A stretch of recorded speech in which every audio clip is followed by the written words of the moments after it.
Le crissement des freins a déchiré la nuit de Boston. Au milieu de la route déserte, une fillette de 4 ans se tenait figée. Ses yeux ronds étaient fixés sur les phares qui fonçaient sur elle. Ses petits bras serraient un ours en peluche usée. C'était la seule chose qui lui restait de son ancienne vie. Le camion se rapprochait en vrombissant. 10 mètres, 5 mètres. La portière d'une Maybach s'est ouverte brusquement. Une silhouette en a jailli comme l'éclair. Costume 3 pièces, chaussures en cuir ciré et des yeux aussi froids que l'acier. Il a attrapé l'enfant dans ses bras et a roulé sur le trottoir, juste au moment où le camion passait dans un bruit de tonnerre. Le vent était si violent qu'il a soulevé son manteau dans les airs. Cet homme était Conrad Ashford, un nom qui faisait taire la pègre de Boston dès qu'il était prononcé. Et l'enfant dans ses bras était la fille de la femme qui criait maintenant en courant vers eux. Ses pieds nus s'écorchaient sur l'asphalte. Elle vivait dans une voiture rouillée, garée derrière un entrepôt abandonné. Ses mains saignaient à force d'essayer de chasser le froid de leur petit abri. Elle n'avait rien, sauf sa fille et une volonté qui refusait de céder. Conrad regardait la jeune mère serrer son enfant. Des larmes coulaient en silence. Elle ne l'a pas remercié, n'a pas supplié. Elle a juste serré sa fille fort, comme si le monde entier pouvait s'effondrer sans qu'elle ne la lâche jamais. Il se tenait là, dans l'ombre, à les regarder. Et pour la première fois en 3 ans, Conrad sentit quelque chose s'agiter dans sa poitrine. C'était la première fois depuis la nuit où Méline était morte dans ses bras, avec leur enfant à naître. Pas de la pitié, ni de la curiosité, mais le souvenir de la femme qu'il aimait, de l'enfant qu'il n'avait jamais pu tenir. Cette nuit-là, il a donné un ordre à Victor. Découvrez qui elles sont. Tout. Il ne savait pas que cette décision l'entraînerait dans la vie de cette femme et les changerait tous les deux pour toujours. Si vous voulez savoir ce qui se passe ensuite, cliquez sur le bouton j'aime pour nous soutenir.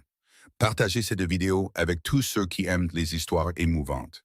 Et n'oubliez pas de vous abonner et d'activer les notifications pour ne jamais manquer le prochain épisode. Le lendemain matin, les premières lueurs du jour traversaient les immenses baies vitrées de la tour Ashford. Pourtant, la pièce du dernier étage semblait toujours aussi froide, comme si le soleil ne l'avait jamais touchée. Conrad était assis derrière son bureau en chaîne sombre, ses yeux gris fixés sur l'espace vide devant lui. Depuis 3 ans, il s'était habitué à cette routine. Arriver au bureau avant l'aube et ne partir qu'après que la ville se soit endormie. Car son immense manoir, celui qui résonnait autrefois des rires de Méline, n'était plus qu'un lieu vide auquel il ne voulait pas faire face. On frappa doucement à la porte. Victor entra, un mince dossier à la main. Cet homme de 55 ans, aux cheveux poivre et sel, travaillait pour Conrad depuis l'époque de son père. Et s'il y avait quelqu'un qui comprenait vraiment son employeur, c'était bien Victor. Il posa le dossier sur le bureau, sa voix basse et stable. Brianna Cole, 27 ans. Ancienne étudiante en 3e année de comptabilité à l'Université de Boston. Dossier académique exceptionnel, nominée pour une bourse complète. Elle a quitté l'école à 21 ans car elle est tombée enceinte. Elle a épousé Kevin Cole la même année. Leur fille, Rosie, a 4 ans. On lui a diagnostiqué une malformation cardiaque congénitale à la naissance. Les médecins disent qu'elle a besoin d'une opération dans l'année qui vient, sinon sa vie sera en danger.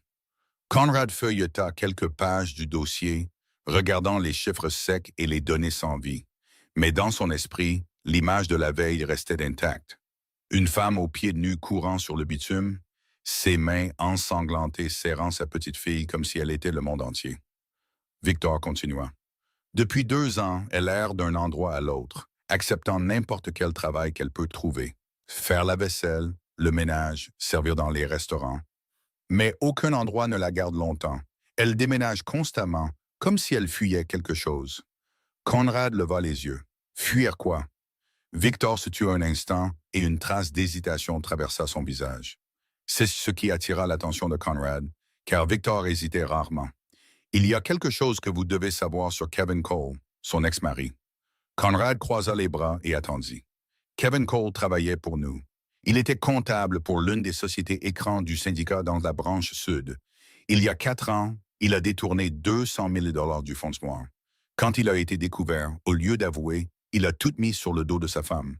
Il a prétendu que Brianna était celle qui avait accès aux livres et qui avait effectué les transactions. Puis il a disparu sans laisser de traces. Et elle? Demanda Conrad. Je sais pas. Conrad, sa voix plus basse maintenant. Le syndicat l'a cherchée pendant un certain temps. Mais j'ai enquêté et j'ai confirmé qu'elle était innocente. Elle ne savait même pas dans quoi son mari était impliqué. Elle ne connaissait pas la société Écran. Elle ne savait rien de l'argent. J'ai classé le dossier et arrêté les recherches. Victor fit une pause et quand il reprit la parole, sa voix était plus calme. Mais personne ne le lui a jamais dit. Elle ne sait pas qu'elle a été innocentée. Depuis 2 ans, elle croit que le syndicat la cherche toujours. La pièce a sombré dans un lourd silence. Conrad baissa les yeux sur le dossier, sur la photo de Brianna prise par la caméra de sécurité la veille. Son visage était émacié, ses yeux épuisés, mais brûlant encore de détermination. Elle fuyait depuis 2 ans, vivant dans de la peur, n'osant jamais s'arrêter, n'osant faire confiance à personne. Alors que la vérité était qu'elle était innocente et que personne ne la cherchait. Alors, elle a vécu un enfer pendant 2 ans à cause de notre erreur. La voix de Conrad était froide, mais ce n'était pas la froideur de l'indifférence. C'était la froideur de quelqu'un qui luttait pour contenir sa colère. Victor parla avec précaution. Ce n'était pas directement votre faute, vous n'étiez pas au courant. Conrad se leva et se dirigea vers la fenêtre, regardant la ville de Boston s'éveiller sous lui. Des millions de personnes, des millions de vies. Et l'une d'elles avait été brisée par la négligence de l'organisation qu'il commandait. Mais maintenant, je suis au courant, dit-il, sa voix basse et inébranlable, et je ne peux pas faire comme si je ne savais pas. Victor resta immobile, attendant. Il savait que son employeur réfléchissait, et quand Conrad Ashford réfléchissait profondément à quelque chose, la vie de quelqu'un changeait généralement. Continuez à les surveiller. Conrad se retourna et son regard avait changé. La vague curiosité de la veille avait disparu. Ce qui restait maintenant, c'était la résolution. Rapportez-moi chaque développement. Et découvrez ce dont elle a besoin pour survivre à cet hiver. Victor hocha la tête et ne posa plus de questions. Il quitta la pièce, laissant Conrad seul avec ses pensées. Conrad regarda une fois de plus la photo de Brianna, puis à travers la vitre. Quelque part là-dehors, dans une vieille voiture cabossée, garée derrière un entrepôt abandonné. Une mère essayait de garder sa fille au chaud. Elle ne savait pas que le cauchemar qu'elle croyait la poursuivre avait en fait pris fin depuis longtemps. Elle ne savait pas que l'homme qui avait sauvé son enfant la veille était aussi le chef de l'organisation même qu'elle craignait. Et elle ne savait pas qu'à partir de ce moment, sa vie était sur le point de changer pour toujours. Pas par pitié, ni par curiosité, mais parce que Conrad Ashford venait de réaliser qu'il avait une dette à payer. Pendant les 2 jours suivants, Conrad fit quelque chose qu'il n'avait pas fait une seule fois au cours des 3 dernières années. Il a observé, pas à travers les rapports de Victor ou les caméras de sécurité, mais de ses propres yeux. La Maybach noire était garée dans un coin caché du quartier industriel abandonné. Assez loin pour ne pas être remarqué, mais assez près pour tout voir. Le premier jour, Brianna se réveilla avant que le ciel ne soit complètement éclairci. À travers la vitre brisée de la vieille voiture, Conrad la vit toucher doucement l'épaule de Rosie.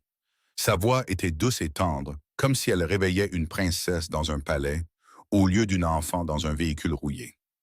La petite fille se frotta les yeux, serra fort son ours en peluche usée et sourit à sa mère comme si c'était le plus beau matin du monde. Leur petit déjeuner se composait d'un morceau de pain rassis et d'une petite brique de lait. Brianna plaça la plus grande portion devant Rosie et ne but que de l'eau, disant qu'elle n'avait pas faim. Conrad la regarda déglutir pendant que sa fille mangeait et il sut que c'était un mensonge. Toute la journée, Brianna a porté Rosie à travers la ville à la recherche de travail. Le café au coin de Beacon Street, le propriétaire a secoué la tête dès qu'il a vu l'enfant s'accrocher à elle. Le restaurant de Charles Street, le gérant a dit qu'ils n'avaient pas besoin d'un autre employé. La laverie de Southeye, la propriétaire a regardé les chaussures déchirées de Brianna et s'est détournée sans un mot.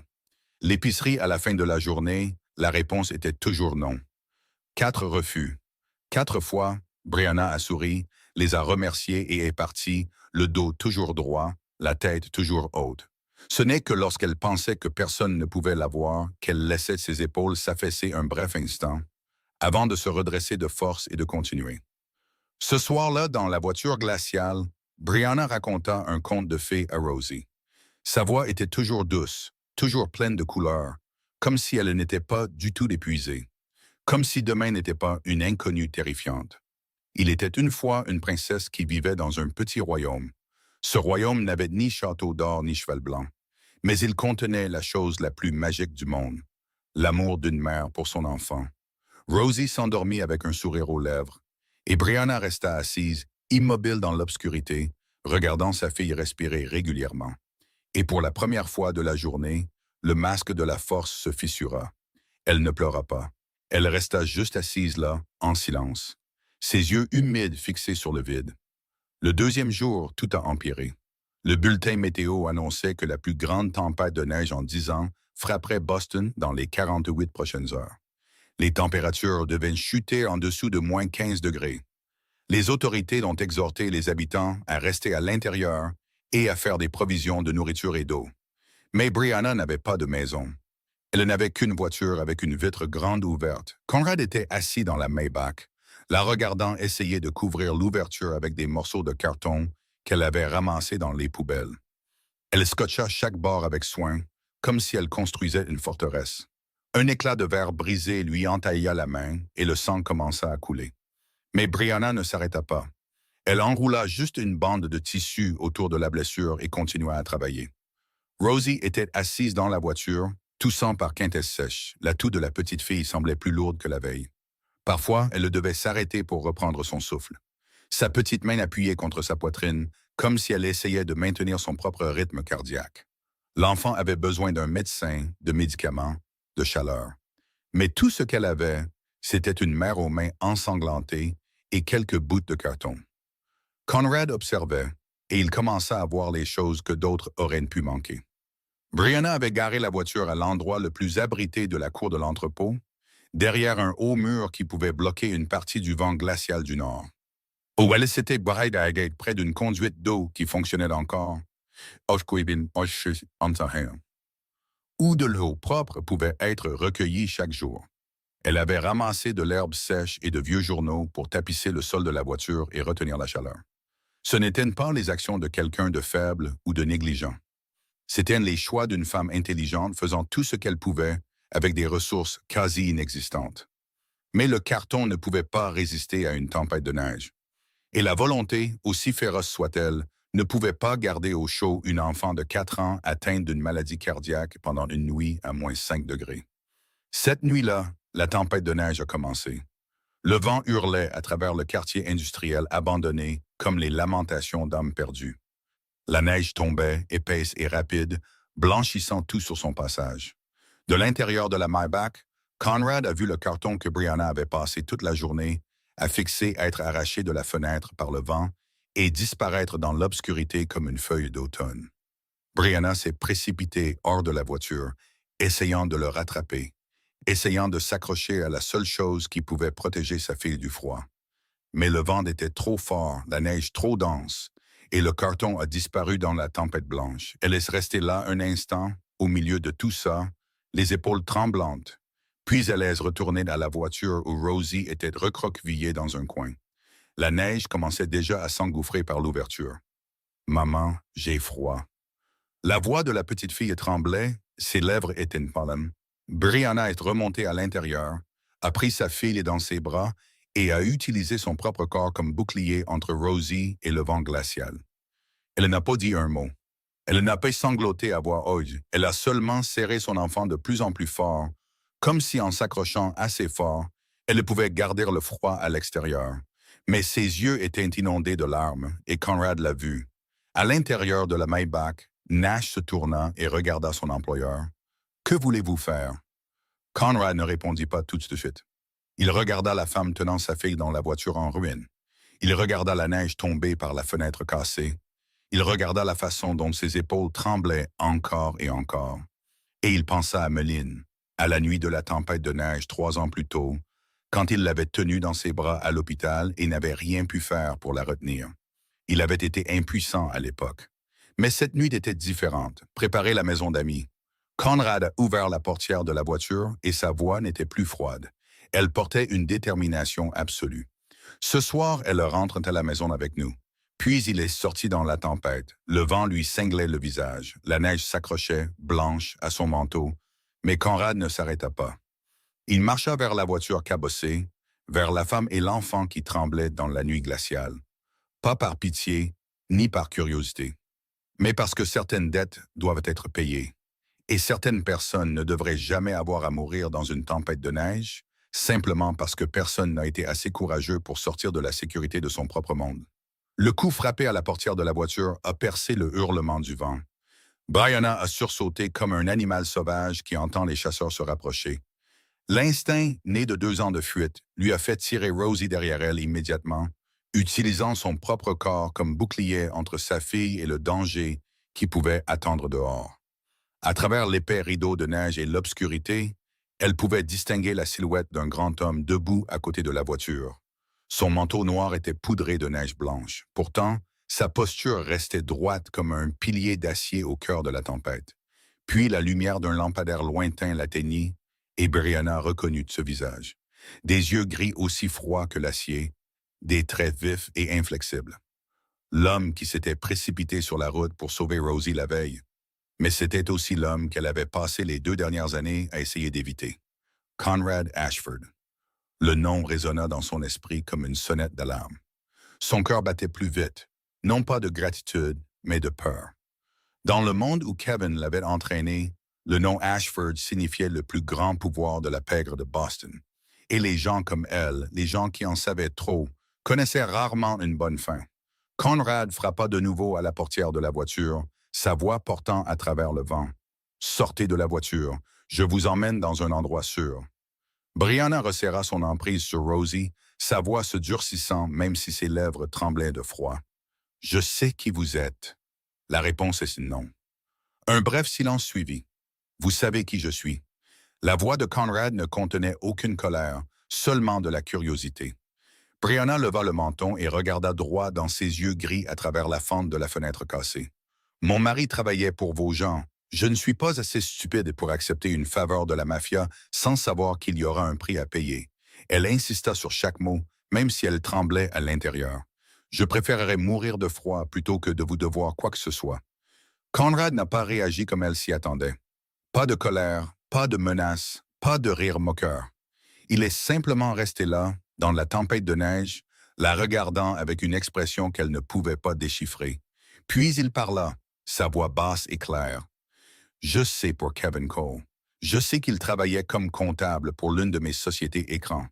Je sais qu'il a détourné 200 000 $ et vous a fait porter le chapeau. » Brianna eut l'impression que quelqu'un lui avait donné un coup de poing dans la poitrine. Son souffle se coupa brusquement. « Et je sais qu'il s'est enfui, vous laissant tout porter, » continua Conrad, sa voix stable et inébranlable. « Mon organisation vous a cherché pendant un certain temps, mais mes gens ont enquêté et ont confirmé que vous étiez innocente. Votre dossier a été classé il y a 2 ans. Personne ne vous a cherché depuis. » Brianna s'immobilisa. 2 ans, 2 ans qu'elle fuyait. 2 ans à vivre dans la peur, n'osant jamais rester trop longtemps au même endroit, n'osant faire confiance à personne. 2 ans à traîner sa fille d'une ville à l'autre, d'une rue à l'autre, d'une nuit glaciale à l'autre. Et pendant tout ce temps, personne ne la poursuivait. Elle fuyait un fantôme qui n'existait pas. Pourquoi? Sa voix tremblait maintenant, dépouillée de la dureté qu'elle avait eue quelques instants auparavant. Pourquoi me dites-vous ça? Conrad la regarda, et pour la première fois, Brianna vit quelque chose dans ses yeux gris et froids. Pas de la pitié, pas du calcul. Cela ressemblait plus à la lassitude d'un homme qui avait été témoin de trop d'injustice. Parce que mon organisation a indirectement détruit votre vie. Nous avons arrêté de vous chercher, mais personne n'a pris la peine de vous le dire. Vous avez passé 2 ans en enfer à cause de notre négligence. Il fit une pause, puis continua, sa voix ferme comme la pierre. Je ne suis pas ici pour recouvrer une dette. Je suis ici pour en rembourser une. Brianna voulait le croire. La partie épuisée d'elle-même voulait se rendre, voulait s'accrocher à n'importe quelle bouée de sauvetage qu'on lui tendait. Mais les 2 dernières années lui avaient appris que rien n'était gratuit, surtout de la part des gens qui détenaient le pouvoir. « Je n'accepte pas la charité, » dit-elle, luttant toujours pour garder sa voix stable. « Et je ne me vends pas, je n'achète rien, » répondit Conrad sur le champ. « Je vous propose un travail. Un travail de comptabilité pour l'une de mes entreprises. Légal, correctement enregistré, entièrement taxé. Il y aura un salaire et un logement fournis. Vous travaillez, je vous paie. Rien n'est gratuit ici. Brianna hésita. L'offre semblait raisonnable, voire juste. Mais elle avait appris à ses dépens que les choses qui semblaient trop belles cachaient souvent un prix qu'elle ne pouvait pas encore voir. Elle ouvrit la bouche, prête à le refuser une fois de plus. Mais à ce moment-là, Rosie toussa. C'était une toux sèche et rauque qui montait par quintes douloureuses, comme si sa petite poitrine était écrasée de l'intérieur. La petite fille se recroquevilla davantage dans les bras de sa mère, les lèvres pâles, la respiration difficile. « Maman, j'ai mal à la poitrine. » Brianna regarda sa fille, puis la tempête de neige qui faisait rage au-delà de la voiture.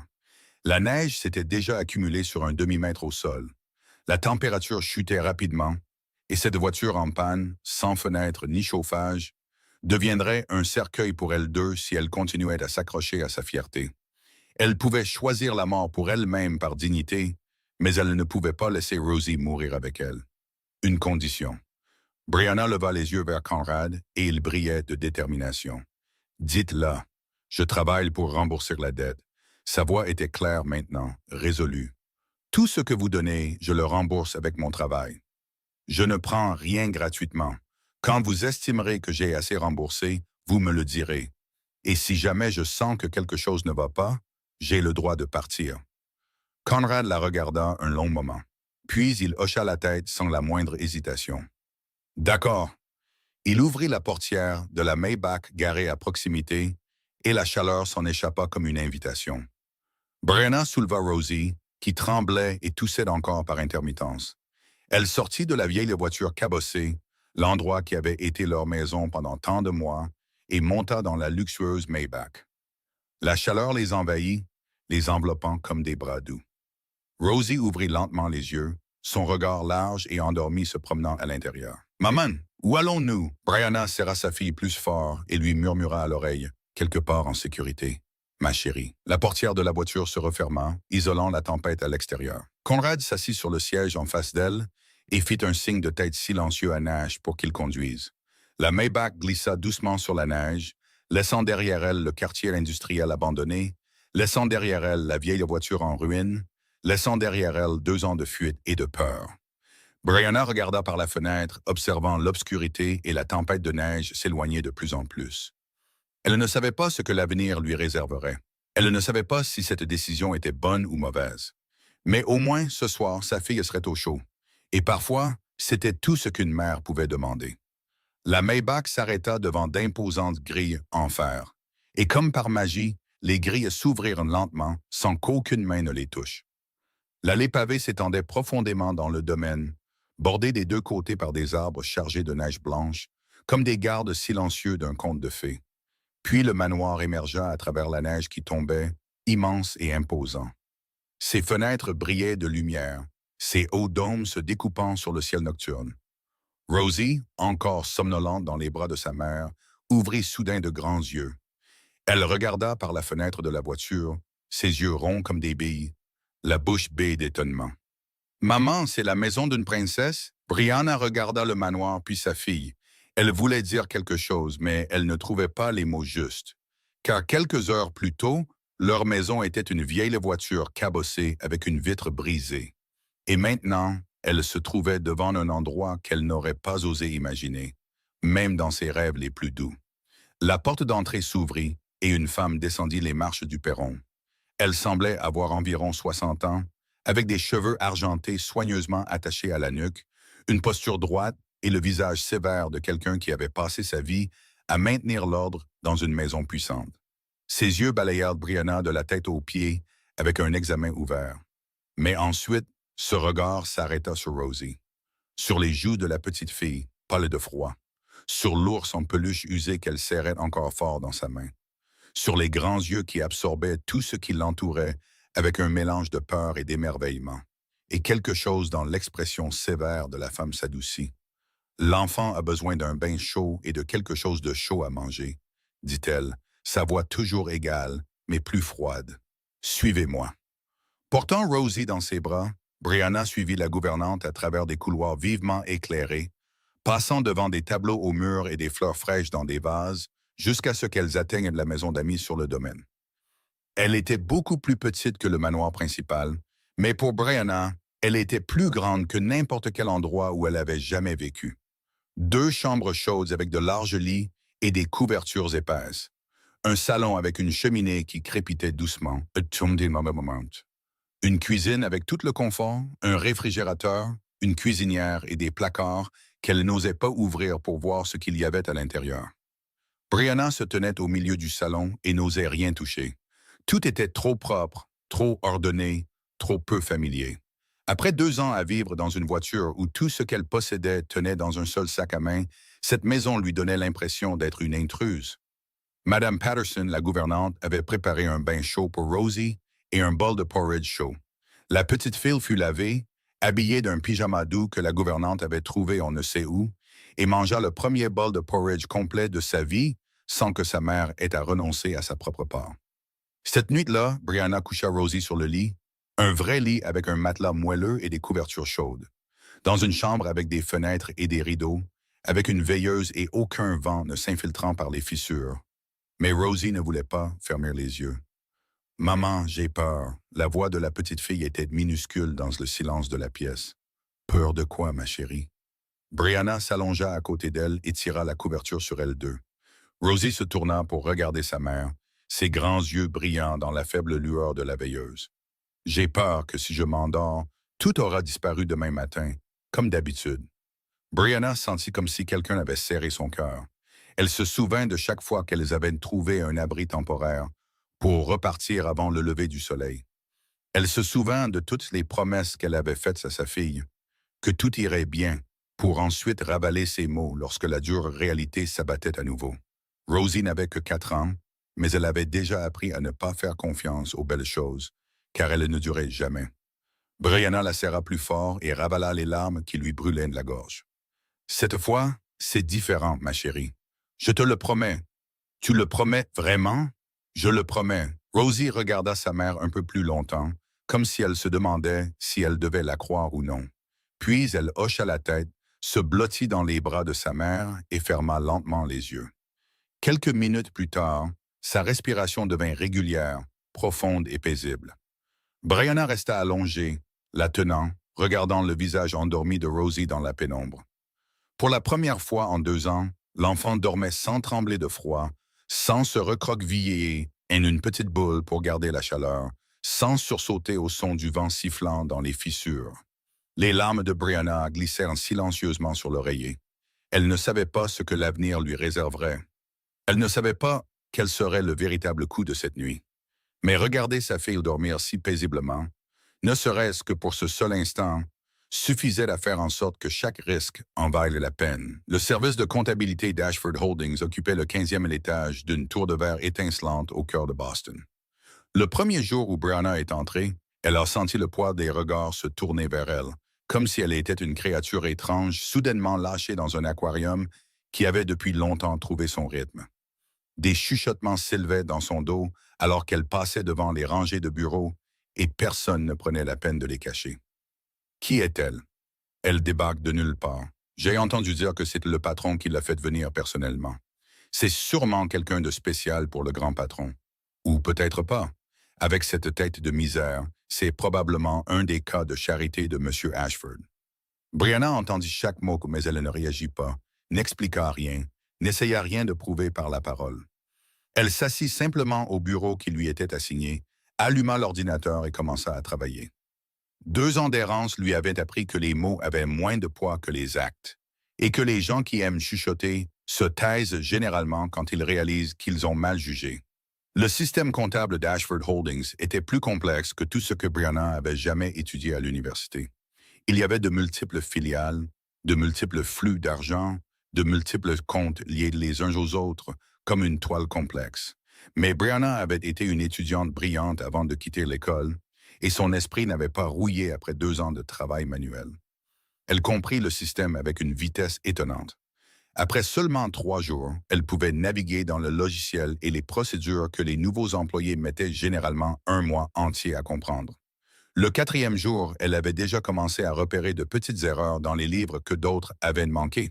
Une dépense sans reçu approprié, une transaction entrée à la mauvaise date, un chiffre qui ne correspondait pas entre le rapport interne et le rapport envoyé à l'extérieur de l'entreprise. De petites erreurs, mais assez de petites erreurs additionnées pouvaient devenir un problème sérieux. Elle les corrigea discrètement, prit des notes et les signala au chef de service. C'était un homme d'âge mûr avec des lunettes à monture dorée et le visage perpétuellement épuisé de quelqu'un qui avait passé trop d'années enfoui sous les chiffres. Au début, il regarda Brianna avec un doute manifeste. Mais après avoir examiné les erreurs qu'elle avait découvertes, il commença à lui confier plus de travail. Un travail plus difficile, des tâches qui exigeaient plus de soins et plus de patience. Brianna ne refusa rien. La cinquième nuit, alors que la plupart du personnel était déjà rentré chez lui et que le bureau avait sombré dans le silence, Brianna était toujours assise devant son ordinateur. Madame Patterson avait accepté de surveiller Rosie et Brianna avait besoin de calme pour vérifier quelque chose qui la troublait toute la journée. Un flux d'argent qui ne correspondait pas. C'était un montant important, 500 000 $ chaque mois, transféré du compte principal de l'entreprise vers une série d'autres comptes. En surface, les transactions semblaient légitimes, étiquetées comme des paiements de fournisseurs, des coûts d'exploitation et des frais de service. Mais quand Brianna a commencé à tracer chaque chemin, elle a réalisé que les comptes destinataires n'étaient liés à aucun fournisseur réel dans le système. C'étaient des comptes fantômes créés dans le seul but de recevoir de l'argent, puis de l'envoyer ailleurs. Elle est restée assise là pendant des heures, traquant l'argent à travers chaque compte et chaque transaction, comme un chasseur patient suivant une piste dans une forêt dense. L'argent était déplacé en cercle à travers des sociétés écrans et des comptes dans différentes banques délibérément complexifiées pour dissimuler la destination finale. Mais Brianna n'a pas abandonné. Elle a pris des notes, a relié les schémas et a assemblé chaque fragment. Et enfin, quand l'horloge a sonné 2 heures du matin, elle a trouvé la réponse. Quelqu'un à l'intérieur d'Ashford Holdings détournait de l'argent de l'entreprise. Ce n'était pas un acte de détournement mineur. C'était un système organisé qui durait depuis des mois. Le lendemain matin, Brianna a demandé à rencontrer Conrad en privé. Elle a été conduite dans le bureau du dernier étage où l'homme était assis derrière le bureau en chaîne, ses yeux gris se levant quand elle est entrée. Elle a posé la pile de documents qu'elle avait préparés toute la nuit sur son bureau. Vous avez un problème. Quelqu'un est en train de détourner votre argent. Conrad prit le dossier et tourna les pages. Plus il lisait, plus son expression s'assombrissait, ses yeux gris s'aiguisant en quelque chose d'assez froid pour couper. Depuis combien de temps? Au moins 8 mois d'après ce que j'ai trouvé. Peut-être plus longtemps, mais je n'ai pas encore eu le temps de remonter plus loin. Au total, environ 4 millions de dollars ont été déplacés. Conrad resta silencieux un long moment, regardant les chiffres et les schémas que Brianna avait dessinés. Puis il leva les yeux vers elle, et cette fois, son regard était entièrement différent. Ce n'était plus le regard d'un bienfaiteur envers quelqu'un qui lui est redevable. Il n'y avait pas de pitié, pas de fardeau de responsabilité. C'était le regard de quelqu'un qui regarde un égal. Vous avez trouvé ça en 5 jours, alors que toute mon équipe comptable l'a manqué pendant 8 mois. Brianna se tenait droite et ne recula pas devant ce regard. Je n'ai fait que mon travail. Conrad secoua légèrement la tête. Non, vous avez fait plus que ça. Vous avez fait ce que des gens gagnant 5 fois votre salaire n'ont pas pu faire. Il se leva et se dirigea vers la fenêtre, regardant la ville de Boston en contrebas. Puis, il se retourna vers elle. Continuez à enquêter. Découvrez qui est derrière ça. Vous me rendez compte directement et à personne d'autre. Brianna hocha la tête et ne posa plus de questions. Elle comprenait le sens de cet ordre. Conrad lui confiait des informations sensibles. Il la plaçait dans une position que très peu de gens dans son organisation étaient autorisés à occuper. Elle sortit du bureau, mais avant de fermer la porte, elle entendit la voix de Conrad derrière elle. « Mademoiselle Cole ». Elle se retourna. « Beau travail. Seulement 2 mots simples. » Mais alors que Brianna entrait dans l'ascenseur, elle sentit quelque chose de chaud commencer à se répandre dans sa poitrine. Pour la première fois depuis très longtemps, après 2 ans à être traitée comme une fugitive, après d'innombrables refus et un mépris silencieux, quelqu'un avait reconnu sa vraie valeur. Pas par pitié, pas parce qu'elle était malheureuse ou avait besoin d'être sauvée, mais parce qu'elle était capable, parce qu'elle le méritait. Elle avait oublié depuis combien de temps et elle n'avait pas ressenti quelque chose comme ça. Cette nuit a commencé comme tant d'autres depuis que la mère et la fille avaient emménagé dans la maison d'amis du domaine Ashford. Brianna était assise sur le lit avec Rosie, lisant un conte de fées sur une princesse et un cheval magique. Rosie était blottie sous les couvertures chaudes, les yeux lourds de sommeil. Monsieur Bouton était serré fort dans ses petites mains. C'était le moment le plus paisible de la journée, quand le monde extérieur semblait s'effacer et qu'il ne restait plus qu'elles deux dans la douce lueur de la veilleuse. Puis, sans avertissement, Rosie a cessé de respirer. Elle a agrippé sa poitrine, ses yeux s'ouvrant en panique, sa bouche s'entr'ouvrant alors qu'elle luttait pour inspirer de l'air, sans y parvenir. Ses lèvres sont passées du rose à une nuance de bleu effrayante en quelques secondes seulement. « Maman! » La voix de Rosie était faible, à peine un mot, et puis elle s'est effondrée sur l'oreiller. Brianna a crié, un son qui a déchiré le silence du domaine comme du verre se brisant dans le noir. Elle a attrapé sa fille dans ses bras. Une main tenant Rosie près d'elle, l'autre lui tapotant le dos comme si elle pouvait la forcer à respirer à nouveau. « Aidez mon enfant. Quelqu'un, s'il vous plaît. » Des pas précipités ont retenti dans le couloir. La porte s'est ouverte brusquement et Conrad est apparu. Il travaillait tard dans la maison principale quand il a entendu le cri et il les a atteintes avant même Mme Patterson. En un seul instant, ses yeux gris ont balayé la pièce, absorbant tout. Le visage pâle de Rosie, ses lèvres bleues, la petite main agrippant sa poitrine. Il n'avait pas besoin d'un médecin pour savoir que c'étaient les signes de sa maladie cardiaque. Une ambulance n'arrivera pas à temps. La voix de Conrad était brève et décisive. « Je vais conduire. » Il a traversé la pièce et a soulevé Rosie doucement mais rapidement du lit. « Suivez-moi maintenant. » Brianna n'a pas eu le temps de réfléchir. Elle a couru après Conrad dehors, où la Maybach noire avait déjà été amenée à la porte par Nash. Conrad a allongé Rosie sur la banquette arrière, et Brianna est montée à côté d'elle immédiatement, prenant sa fille dans ses bras. Puis il s'est glissé derrière le volant, et la voiture a filé dans la nuit. Les rues de Boston défilaient entraînées de lumières floues derrière les fenêtres. Conrad conduisait à une vitesse que Brianna n'avait jamais connue, se faufilant aux intersections, passant les feux jaunes, les mains serrées sur le volant, comme s'il se battait contre le temps lui-même. Sur la banquette arrière, Brianna tenait Rosie pendant que les larmes coulaient sur son visage. « Respire, mon bébé. Respire avec maman. Juste une respiration. Tu peux le faire. » Rosie a essayé, sa petite poitrine se soulevant et s'abaissant en mouvements faibles et irréguliers. « Maman, ça fait mal, je sais, ma chérie. Je sais. Tiens bon. On y est presque. » Conrad a regardé dans le rétroviseur et a vu le visage pâle de la petite fille et les yeux de Brianna pleins de larmes. Son pied a appuyé plus fort sur l'accélérateur. L'hôpital se dressait devant eux. Conrad a conduit directement à l'entrée des urgences et a freiné avec un crissement sec. Des infirmières et des médecins se sont précipités et Rosie a été soulevée sur un brancard et emmenée à l'intérieur. Brianna a couru après eux, mais elle a été arrêtée aux portes des urgences. Elle n'était pas autorisée à entrer. Les portes se sont refermées devant elle, la coupant de sa fille. Brianna est restée là, fixant les portes blanches et silencieuses. Puis toute sa force a semblé s'évanouir d'un coup. Elle s'est affaissée sur une chaise en plastique dans la salle d'attente, tremblante, épuisée, trop vide même pour pleurer ou parler. Une silhouette s'est assise à côté d'elle. Conrad n'a rien dit.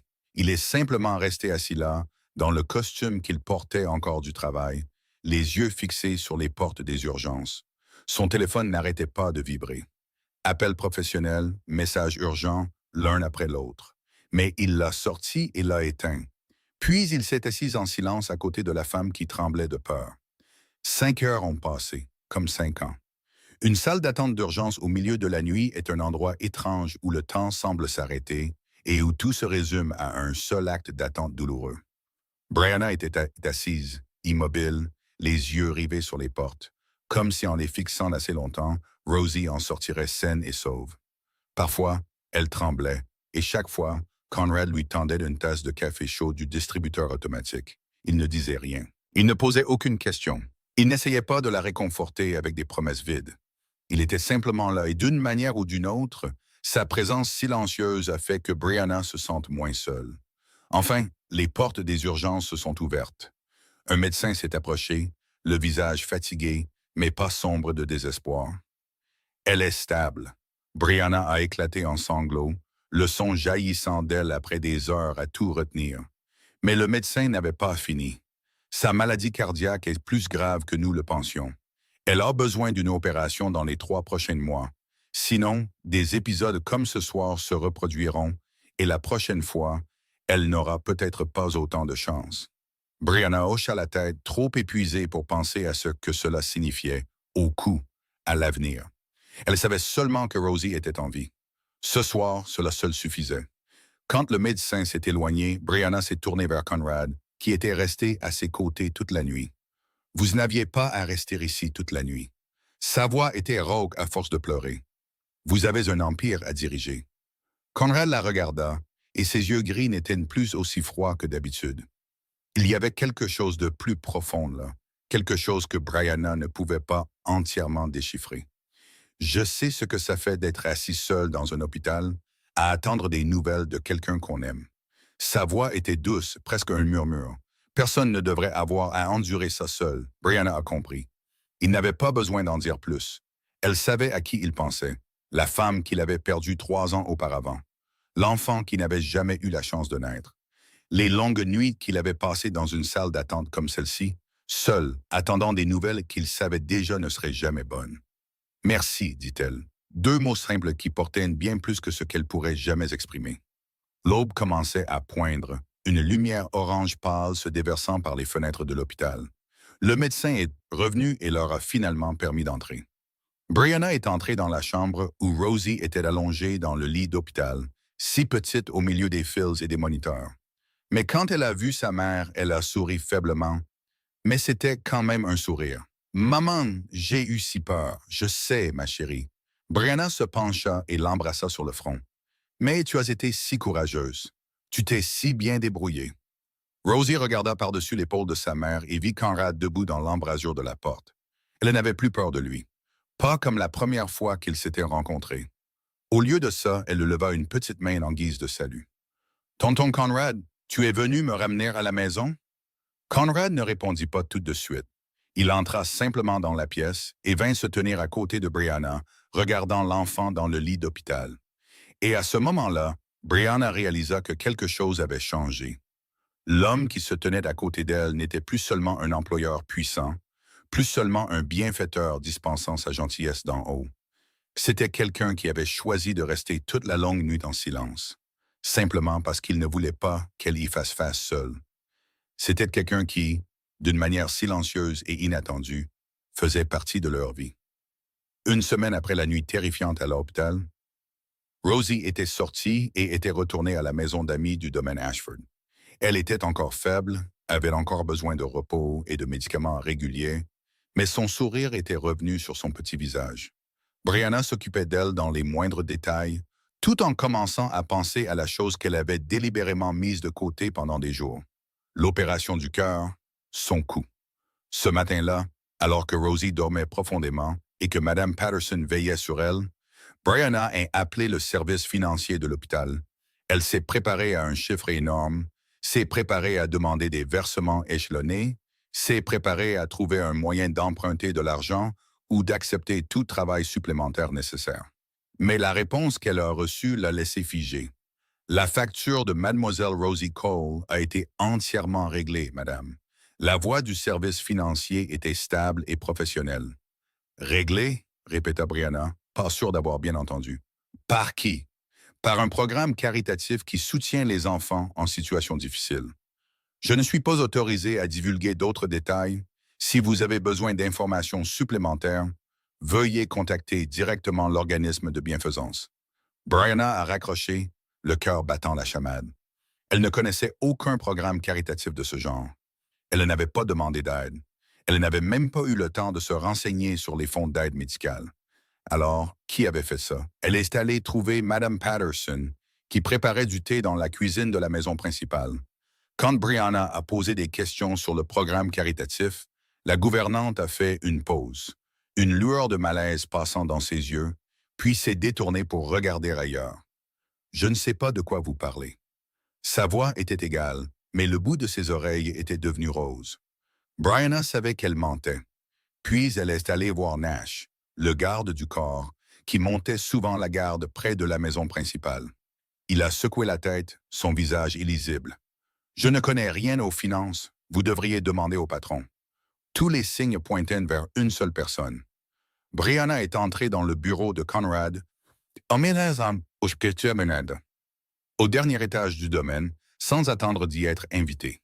Elle a posé la facture de l'hôpital, le papier confirmant qu'elle avait été entièrement payée, sur le bureau en chaîne devant lui. Expliquez-moi ça. Conrad ne leva pas les yeux des documents qu'il lisait. Expliquez quoi? Le programme caritatif pour enfants n'existe pas. La voix de Brianna tremblait légèrement, non pas de colère, mais de quelque chose de plus compliqué qu'elle ne pouvait pas tout à fait nommer. J'ai vérifié. Il n'y a pas de tel fonds enregistré à Boston. Vous avez payé pour l'opération de Rosie. Conrad laissa échapper un léger soupir et posa son stylo. Il se pencha en arrière dans son fauteuil et, pour la première fois, leva les yeux pour croiser les siens. Oui, j'ai payé. Brianna eut l'impression que tout l'air avait été aspiré de la pièce. Elle s'en était doutée, mais l'entendre l'admettre la laissa tout de même secouer. « Pourquoi ne me l'avez-vous pas dit? »« Parce que vous auriez refusé, » répondit Conrad. Et sa voix ne contenait aucune excuse. Vous avez été très clair dès le début. Pas de charité, seulement du travail. Mais cette opération ne pouvait pas attendre que vous ayez gagné assez d'argent. Brianna voulait être en colère. Elle aurait dû être en colère. Il avait pris une décision concernant sa vie sans lui demander. Mais quand elle a regardé dans ses yeux gris, elle n'y a trouvé aucune arrogance. Aucun calcul, seulement la lassitude d'un homme qui avait pris l'habitude de tout porter seul. Pourquoi? Sa voix sortit plus petite maintenant, plus fragile. Pourquoi continuez-vous à donner sans rien demander en retour? Qu'est-ce que vous voulez de moi? Conrad se leva et se dirigea vers la fenêtre, regardant la ville de Boston en contrebas. Pour la première fois, Brianna vit ses épaules s'affaisser, comme si l'armure invisible qu'il portait toujours commençait à se fissurer. « J'ai tout l'argent du monde. » Sa voix était basse, presque un murmure. « Je peux acheter tout ce que je veux. » Mais il y a 3 ans, quand Méline était à l'hôpital, quand elle et notre enfant m'échappaient, tout cet argent n'a pas pu les sauver. Il se retourna et regarda droit dans les yeux de Brianna. « Mais Rosie, je peux l'aider. Elle peut être sauvée. Alors pourquoi ne le ferais-je pas? Juste parce que vous êtes trop fier pour l'accepter? » Brianna ne pouvait pas parler. Les larmes lui montaient aux yeux, mais elle les a combattues. Cette nuit-là, elle n'a pas pu dormir. Ses pensées tournaient en rond, ne la laissant jamais se reposer. Elle est sortie sur le porche de la maison d'amis et s'est assise sur les marches. Elle regardait le ciel nocturne rempli d'étoiles. L'air froid d'un hiver de Boston l'enveloppait, mais elle ne voulait pas rentrer. Des pas légers se firent entendre à proximité. Conrad apparut, venant de la direction de la maison principale. Il semblait que lui non plus ne pouvait pas dormir. Il s'arrêta quand il la vit, hésita un instant, puis s'approcha et s'assit sur la marche à côté d'elle. Assez loin pour ne pas la gêner, assez près pour ne pas se sentir distant. Pendant un long moment, aucun d'eux ne dit un mot. Ils sont simplement restés assis là, à regarder le ciel, à écouter le vent qui soufflait dans les branches nues.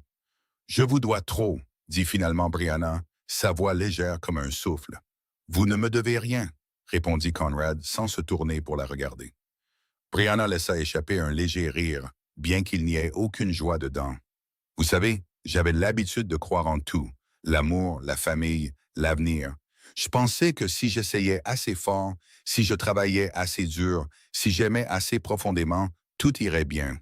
Puis Kevin a tout détruit. Il n'est pas seulement parti. Il m'a accusé et m'a tout pris. Maintenant, je n'ose plus croire en rien. » Conrad resta silencieux un long moment. Puis il parla, sa voix basse et posée, comme s'il cherchait des mots qu'il avait enterrés depuis longtemps. « Méline était la seule personne qui m'ait jamais vraiment vu. Pas Ashford le caïd, pas l'héritier d'un empire. Juste Conrad, un homme ordinaire avec des peurs ordinaires et des faiblesses ordinaires. Elle n'avait pas peur de moi. Elle n'était pas impressionnée par mon pouvoir. Elle m'aimait, tout simplement. » Il fit une pause et inspira profondément. « Quand elle est morte, cette partie de moi est morte avec elle. Depuis 3 ans, je n'ai fait qu'exister. J'ai dirigé l'Empire, donné des ordres, gardé le contrôle, mais je ne vivais pas. Le silence s'installa entre eux. Mais ce n'était pas un silence lourd. C'était le calme de deux personnes qui venaient de retirer une couche et de révéler les blessures qu'elles gardaient habituellement cachées. Mais vous êtes toujours là, dit Brianna, sa voix plus douce maintenant. Conrad se tourna pour la regarder, et ses yeux gris rencontrèrent ses yeux verts dans la pâle lumière de la lune. Et vous aussi. Ils sont restés assis là jusqu'à ce que les étoiles commencent à pâlir, jusqu'à ce que l'horizon oriental soit teinté du rose doux de l'aube. Ils n'avaient pas besoin d'en dire plus. Ils n'avaient pas besoin d'expliquer. Parfois, quand deux personnes portant des morceaux brisés en elles s'assoient ensemble dans la nuit, partageant le silence et le ciel, simplement en étant l'un à côté de l'autre, sans rien demander du tout. Parfois, cela suffit. Dans la pègre de Boston, il y avait deux noms que tout le monde connaissait, mais que personne n'osait prononcer à la légère. L'un était Ashford, l'autre était Sterling. Raymond Sterling, 50 ans, des cheveux argentés coiffés à la perfection. Toujours vêtu de costumes chers et arborant un sourire qui n'atteignait jamais ses yeux froids. Il dirigeait le syndicat Sterling, l'empire qui s'était opposé au Ashford pendant les 2 dernières décennies. Les deux organisations étaient comme deux vieux loups se partageant un territoire, respectant les frontières de l'autre. Non pas par amitié, mais parce que tous deux comprenaient qu'une guerre totale les laisserait tous les deux gravement blessés. Mais Sterling avait toujours attendu une opportunité. Il avait vu Conrad Ashford s'effondrer après la mort de sa femme. Il avait vu l'homme autrefois froid et tranchant comme un rasoir devenir vide, dirigeant son empire comme une machine sans âme. Sterling attendait le moment où Ashford glisserait, le moment où il pourrait intervenir et tout prendre. Et récemment, il avait entendu parler d'une femme mystérieuse vivant sur le domaine Ashford. Une femme que personne ne connaissait, apparue de nulle part, amenée personnellement par Conrad Ashford pour travailler au service de comptabilité. Sterling l'a fait enquêter.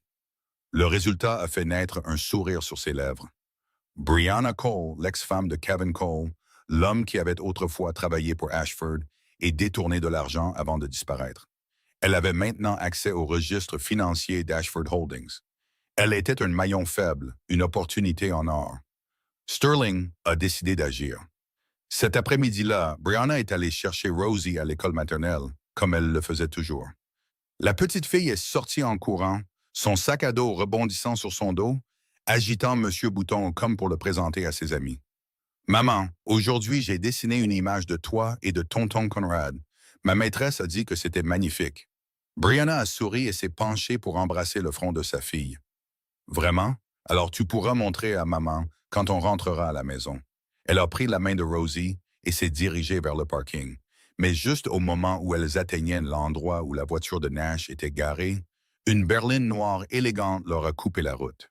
Brianna s'est arrêtée net, et l'instinct né de 2 ans de fuite lui a fait tirer Rosie derrière elle immédiatement.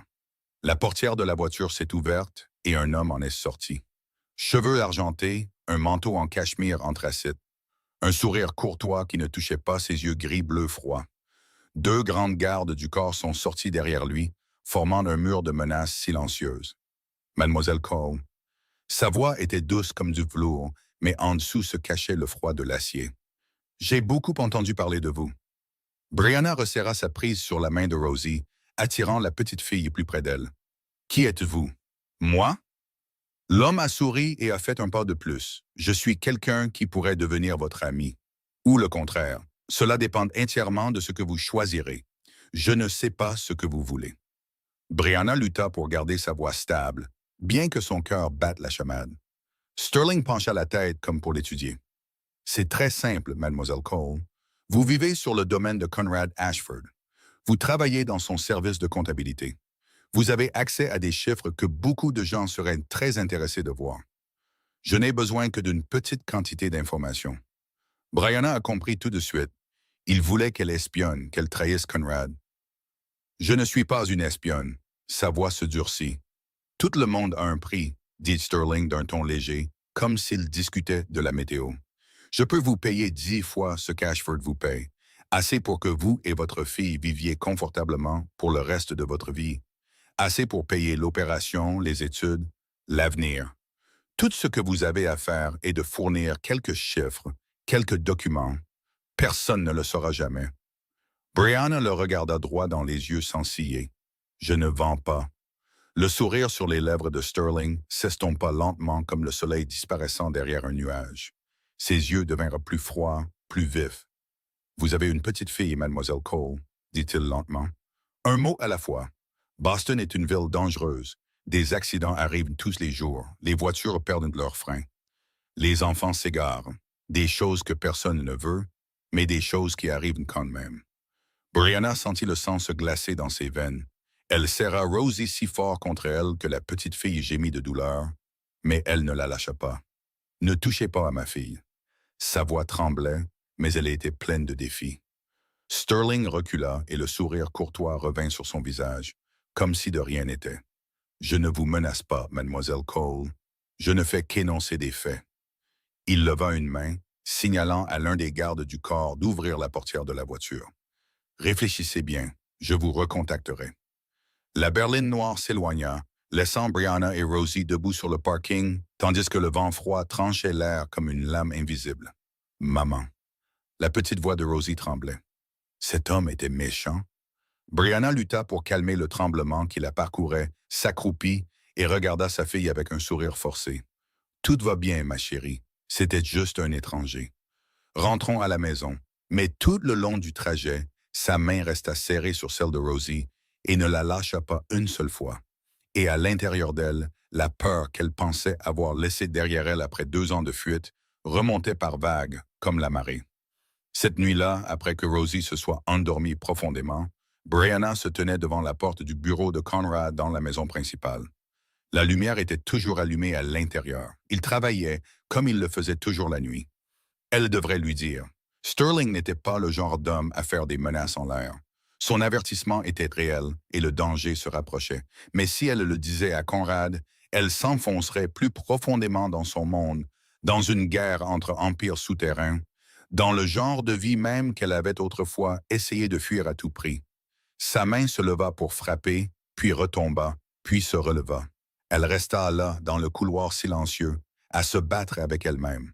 Parler ou se taire, rester ou fuir, faire confiance ou se protéger comme elle l'avait fait pendant les 2 dernières années. Finalement, elle baissa la main et se détourna. Pas encore, se dit-elle. Peut-être que Sterling ne faisait que bluffer. Peut-être qu'il abandonnerait en voyant qu'elle ne plierait pas. Peut-être qu'elle n'avait pas besoin d'entraîner quelqu'un d'autre dans le chaos de sa vie. Mais au fond d'elle, Brianna savait qu'elle se mentait à elle-même. Et l'obscurité que Sterling portait avec lui n'allait pas disparaître simplement parce qu'elle choisissait de fermer les yeux. Brianna n'a pas dormi cette nuit-là. La menace de Sterling résonnait dans son esprit comme une cloche qui ne s'arrêterait jamais de sonner. Le matin, en regardant Rosie dormir paisiblement à côté d'elle, ses cheveux bouclés un peu ébouriffés sur l'oreiller, elle a pris sa décision. Elle ne pouvait plus garder ce secret pour elle. Le lendemain matin, Brianna est allée trouver Conrad dans son bureau. Elle lui a tout raconté, de la rencontre sur le parking à la menace contre Rosie, de l'offre de Sterling de faire d'elle une espionne au sourire froid sur son visage quand il parlait d'accident. Conrad s'est assis et a écouté, et à chaque mot qu'elle prononçait, son visage s'assombrissait. Ses yeux gris sont devenus vifs comme des lames. Et au moment où elle a terminé, l'air dans la pièce était devenu épais, comme le silence avant une tempête. « Pourquoi ne me l'avez-vous pas dit hier ?» Sa voix n'était pas forte, mais elle portait un poids qui a fait baisser la tête à Brianna. « Je ne voulais pas causer plus de problèmes, » répondit-elle doucement. « Je pensais que je pouvais gérer ça moi-même. Peut-être que Sterling ne faisait que bluffer. Peut-être qu'il aurait abandonné. Je ne voulais pas vous entraîner dans mes problèmes. » Conrad se leva et s'approcha d'elle. Il n'était pas en colère, mais il y avait quelque chose dans sa voix qui a fait que Brianna lève les yeux pour le regarder. « Vous et Rosie faites partie de cette maison maintenant, dit-il. Chaque mot clair et inébranlable. Votre problème est mon problème. Si Sterling vous menace, alors il me menace. Ne me cachez plus jamais quelque chose comme ça. Vous comprenez? » Brianna hocha la tête, incapable de dire un mot. Conrad a agi immédiatement. Il a appelé Nash et a ordonné une protection renforcée pour Brianna et Rosie 24 heures sur 24. Plus de gardes discrets près de l'école maternelle. Chaque véhicule entrant et sortant du domaine vérifié. Personne ne devait approcher la mère et la fille sans sa permission. Conrad pensait qu'il s'était assez préparé. Il avait sous-estimé Sterling. 3 jours plus tard, tout s'est effondré. Brianna était assise au bureau de la comptabilité comme d'habitude, examinant les pistes d'argent suspectes qu'elle traçait encore. Son téléphone a sonné et le numéro de l'école maternelle est apparu à l'écran. Elle a répondu, pensant que Rosie avait peut-être encore oublié quelque chose. Mademoiselle Cole, nous appelons pour confirmer. La voix de l'enseignante est arrivée. Ordinaire et douce. Rosie a déjà été récupérée. Nous voulions juste nous assurer que tout allait bien. Brianna s'est sentie glacée. Récupérée, répéta-t-elle, sa voix sèche et tendue. Par qui? Je ne suis pas encore arrivé. Un homme, il a dit qu'il était le nouveau chauffeur de la famille. La voix de l'enseignante a commencé à faiblir alors qu'elle réalisait que quelque chose n'allait pas. Il avait une autorisation écrite avec votre nom dessus et il avait la photo de Rosie. Elle est aussi partie avec lui de son plein gré parce qu'il a apporté un nouvel ours en peluche en cadeau. Le téléphone a glissé de la main de Brianna. Le monde a basculé. Elle a essayé d'appeler Nash, mais ses mains tremblaient si fort qu'elle a dû appuyer 3 fois sur le numéro avant qu'il ne passe. Rosie, a-t-elle crié dans le téléphone dès qu'il a répondu. Où est-ce Rosie? Est-ce que tu l'as récupérée? Non. La voix de Nash est devenue tendue immédiatement. Je suis au domaine. Qu'est-ce qui s'est passé? Brianna n'a pas répondu. Elle a appelé Madame Patterson. La gouvernante ne savait rien. Elle a rappelé l'école maternelle, mais ils n'ont fait que répéter ce qu'ils lui avaient déjà dit. Rosie avait été emmenée par un homme qu'elle ne connaissait pas, et la petite fille avait disparu. Brianna s'est effondrée sur le sol du bureau, incapable de rester debout. Ses collègues se sont agités, alarmés, autour d'elle, mais elle n'a rien entendu. Tout ce qu'elle pouvait voir, c'était le visage de Rosie, son petit sourire chaque matin, le son de sa voix appelant « maman », et la pensée insupportable qu'elle pourrait ne plus jamais la revoir. Son téléphone a vibré, un message d'un numéro inconnu, une vidéo. Brianna l'a ouverte et son cœur s'est brisé. Rosie était assise dans une pièce sombre, éclairée seulement par une seule ampoule faible au-dessus d'elle. Elle serrait fort M. Bouton, son visage mouillé de larmes, ses yeux rouges d'avoir pleuré. « Maman », sa petite voix tremblait à travers l'écran du téléphone. « Maman, où es-tu? J'ai si peur. Je veux rentrer à la maison avec toi. » Puis une autre voix est venue. Une voix que Brianna n'oublierait jamais. La voix de Sterling, froide et égale, comme s'il discutait de la météo. « Mademoiselle Cole, je vous avais dit de bien réfléchir. Maintenant, vous avez 24 heures pour me donner tous les registres financiers d'Ashford. Tout. Si vous ne le faites pas, vous ne reverrez plus jamais la fille. Et ne pensez même pas à appeler la police ou à le dire à Ashford. Si je vois le moindre signe de cela, vous ne récupérerez qu'une partie de votre fille. » La vidéo s'est terminée. L'écran était devenu noir. Brianna a crié, le son déchirant le silence du bureau. Elle s'est effondrée sur le sol, sanglotant, incapable de se contrôler. Depuis 2 ans, elle était restée forte à travers tout. Elle n'avait pas craqué quand elle avait tout perdu. Elle avait continué à vivre dans une voiture avec sa fille. Elle avait enduré tout ce que la vie lui avait jeté. Mais c'était sa limite. Sa fille, Rosie, l'enfant qu'elle avait protégé de toute sa vie. « Mon bébé », sanglotait-elle, plus la femme forte qu'elle s'était forcée à devenir, seulement une mère déchirée par une douleur trop grande à supporter. « Mon bébé ». Nash s'est précipité, essayant de la relever. « Calmez-vous. Nous la trouverons. » Brianna ne l'entendait pas. Elle ne savait que pleurer, crier et sentir le monde entier s'effondrer autour d'elle. Puis Conrad est apparu. Il est entré dans le bureau et toute la pièce a changé. Les gens se sont écartés. Il a vu Brianna par terre, les yeux rouges et gonflés, le visage inondé de larmes, et il a compris tout de suite ce qui s'était passé. Il n'a pas demandé. Il n'avait pas besoin de demander. Il s'est agenouillé à côté d'elle et posé une main sur son épaule, et sa voix a retenti avec un calme si terrifiant qu'il a tout transpercé. « Brianna, regardez-moi. » Elle a levé le visage, et ses yeux verts ont rencontré ses yeux gris. Dans ses yeux, il y avait le désespoir. Dans les siens, il y avait quelque chose qu'elle n'avait jamais vu auparavant. Une résolution absolue et une fureur froide, profonde et vaste comme l'océan avant une tempête. « Je ramènerai Rosie, dit-il, chaque mot lourd comme la pierre. Je vous le promets. » Comment? Sa voix s'est brisée. Comment le savez-vous? Conrad se leva et en se détournant, Brianna vit la ligne rigide de ses épaules, tendue comme un arc. Ses yeux s'étaient assombris. Plus le gris pâle et froid qu'elle connaissait, mais la couleur d'un ciel juste avant que l'orage n'éclate, parce que personne ne touche à ce qui est à moi sans en payer le prix. Sa voix a porté à travers la pièce, et la pièce était devenue complètement silencieuse. Personne. Il se tourna vers Victor, qui venait d'entrer avec une expression grave. Rassemblez tout le monde, trouvez Sterling, trouvez la petite fille. Il fit une pause et chaque mot qui suivit atterrit avec la force d'une déclaration de guerre. À n'importe quel prix. Il y a une sorte de colère que les gens reconnaissent facilement. Celle qui crie, qui casse des choses, qui perd le contrôle. Et puis, il y a une autre sorte de colère. La sorte silencieuse, froide et enfouie sous la surface comme de la roche en fusion, attendant le jour de son éruption. Victor avait un jour dit aux nouveaux hommes du syndicat Ashford que lorsque le patron criait, il était en colère et que cela pouvait encore être géré.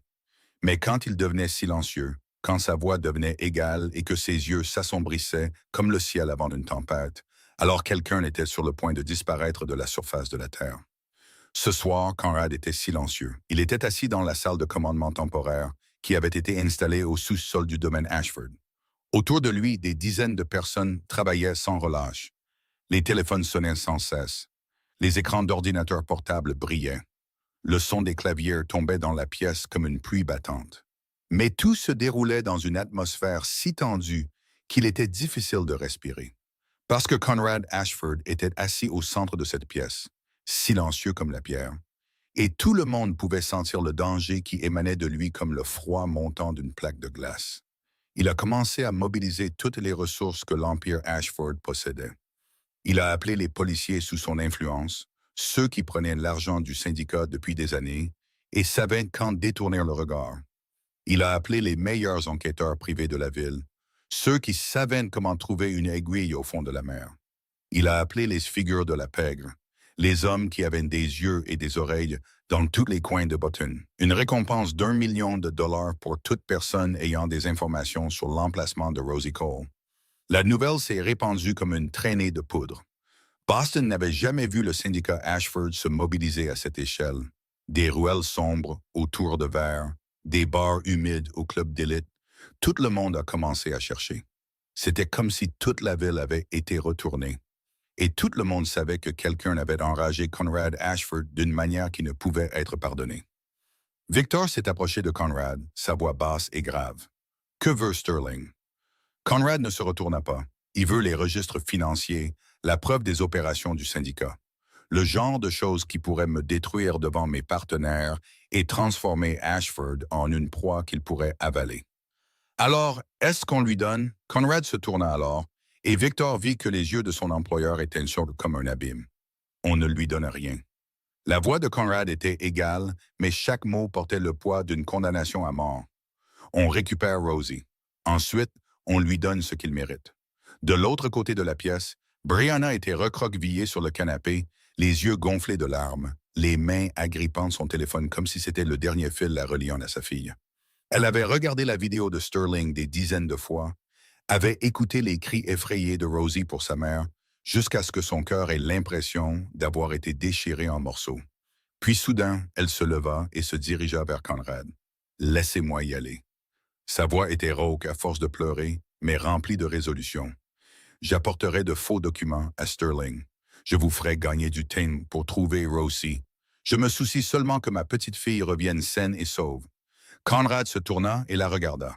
« Non, c'est mon enfant. » Brianna a presque crié, de nouvelles larmes coulant sur son visage. « Je ne peux pas rester assise ici à attendre pendant qu'elle a peur quelque part. Je dois faire quelque chose. » Conrad s'est approché, assez près pour qu'elle puisse voir chaque ligne dure de son visage. « Et vous pensez que je vais vous laisser marcher vers votre propre mort? » Sa voix n'était pas forte, mais elle était dure comme l'acier. « Sterling ne vous laissera jamais partir une fois qu'il aura ce qu'il veut. Il vous tuera et gardera quand même Rosie comme moyen de pression contre moi. Y aller serait un suicide, et cette petite fille perdrait à la fois sa mère et son père. Je ne permettrai jamais que cela arrive. » Pourquoi? Brianna le regarda droit dans les yeux, sa voix se brisant. « Pourquoi vous souciez-vous autant? Nous ne sommes que des étrangers que vous avez sauvés par hasard. Pourquoi risqueriez-vous votre empire? Risquer tout pour un enfant qui n'est pas le vôtre. Conrad resta silencieux un long moment. Autour d'eux, la pièce était toujours animée par les sons des téléphones qui sonnent et des claviers qui tapent, mais tout semblait s'effacer jusqu'à ce qu'il n'y ait plus qu'eux deux, debout dans ce silence. Parce que Rosie n'est pas la seule que je ne veux pas perdre. Sa voix était plus douce maintenant, presque un murmure. Brianna s'immobilisa. Avant qu'elle ne puisse dire un mot, un homme est venu en courant vers eux, à bout de souffle. Patron, on l'a trouvé, un vieil entrepôt sur le front de mer de South Boston. Quelqu'un a vu les véhicules de Sterling entrer et sortir de cette zone toute la journée. Conrad se redressa immédiatement et quelque chose de vif éclata dans ses yeux. Vous êtes sûr? À 90%, nous ne pouvons pas confirmer complètement sans nous approcher. 90%. Conrad hocha la tête et attrapa le manteau noir suspendu au dossier d'une chaise. C'est suffisant. Il jeta le manteau sur ses épaules, puis se tourna vers Victor et Nash. Préparez les voitures. Seulement les meilleurs hommes. Nous partons maintenant. Brianna a couru vers lui et a attrapé sa main avant qu'il ne puisse atteindre la porte. Ramenez-la. Sa voix s'est brisée, ses yeux pleins de larmes. S'il vous plaît. Conrad baissa les yeux sur la main qui serrait la sienne. La même main qui avait été coupée et laissée en sang par du verre brisé, alors qu'elle essayait de réparer une vitre de voiture éclatée. La même main qui avait tenu Rosie pendant d'innombrables nuits glaciales. La même main qui tremblait maintenant de désespoir. Il la couvrit de son autre main, sa voix stable et inébranlable. Je la ramènerai, toutes les deux. Vous et Rosie, en sécurité. Puis il la lâcha, sortit par la porte et disparut dans l'obscurité. Brianna resta là, le regardant partir jusqu'à ce que le bruit des moteurs s'élève puis s'estompe au loin. Et quelque part au fond d'elle, sous toute la peur et le désespoir, l'espoir s'agita pour la première fois. Parce que quand Conrad Ashford donnait sa parole, il la tenait, peu importe ce que cela lui coûtait. Le front de mer de South Boston, à 2 heures du matin, était d'un autre monde. Le brouillard de la mer s'infiltrait à l'intérieur des terres, s'enroulant autour des vieux entrepôts comme un linceul gris. Les lampadaires clignotaient faiblement, projetant des taches de lumière et d'ombre sur le sol comme un échiquier fantomatique. Il n'y avait pas âme qui vive, pas un son à entendre, à l'exception du claquement régulier des vagues contre les quais en bois pourri et du cri lugubre d'une corne de navire venant de loin. Le convoi de voitures noires s'est arrêté à environ 200 mètres de l'entrepôt cible. Conrad est sorti le premier, son manteau noir se fondant dans l'obscurité, avec seulement ses yeux gris brillants comme des éclats d'acier dans la nuit. Nash était à ses côtés, avec 10 autres hommes, les meilleurs du syndicat Ashford, choisis au fil des ans pour leurs compétences et leur loyauté sans faille. Le seul objectif est de sortir la petite fille en toute sécurité. Conrad l'a dit d'une voix basse et égale, comme s'il donnait des instructions lors d'une réunion ordinaire. Mais chaque homme présent pouvait entendre le poids sous chaque mot. Quant à Sterling, laissez-le-moi. Ils se sont déplacés comme des ombres, rapides et silencieux. Il n'y a pas eu de commandement crié, pas de pas martelé, seulement la coordination parfaite d'hommes entraînés à travailler dans l'obscurité. Le premier garde de Sterling a été neutralisé avant même qu'il ne réalise que quelqu'un s'était approché. Le second est tombé sans un bruit. Un par un, le service de sécurité de Sterling a été éliminé comme une ligne de dominos tombant en silence. C'était le Still Ashford. Pas de chaos, pas de coupe de feu, aucune trace laissée derrière. Seulement une efficacité froide et une précision jusqu'au moindre détail. Conrad s'est enfoncé plus profondément dans l'entrepôt, traversant des couloirs sombres éclairés seulement par quelques ampoules faibles. L'odeur de moisi et de vieille huile de machine lui a frappé le nez. Son cœur battait plus vite, mais son visage restait sans expression et ses mains stables. Puis il s'est arrêté devant une porte en fer au bout du couloir. La lumière filtrait par la fente en dessous.